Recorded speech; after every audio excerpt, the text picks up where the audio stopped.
Möödunud ürituste rohketel puhkepäevadel pandi punkt seni valda valitsenud volikogu esimehele ja vallavanemale.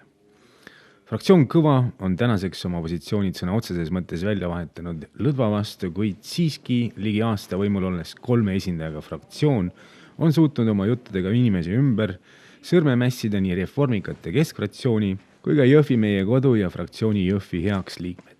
Nüüd on aga tegudele jooned alla tõmmatud ja 100 päeva enne valimisi pilti Jõhvis muudetud. Volikogu esimeheks valiti pühapäevasel istungil tagasi Niina Neglasson, kes intervjuus nii rõõmus ei olnudki.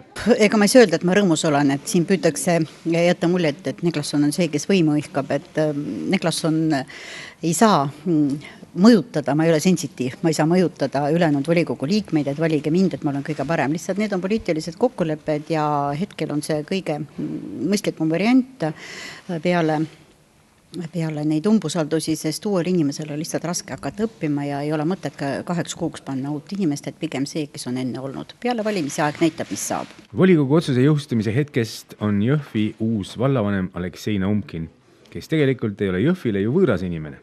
Kuidas suhtute valitud osutunuks vallavanemasse teie kui volikogu esimees? Mina ei saa Aleksei kohta midagi halba öelda, me oleme Alekseiga olnud 4 aastat koos volikogus. Aleksei on võib-olla natuke liiga tagasihoidlik poiss, aga Aleksei on mõtlev inimene ja koostöö temaga toimis päris kenasti, et ta on olnud Jõhvi sotsiaaldemokraatide juht, ta elab Jõhvis ja eks aeg näitab, et kuidas ta oma tööga hakkama saab.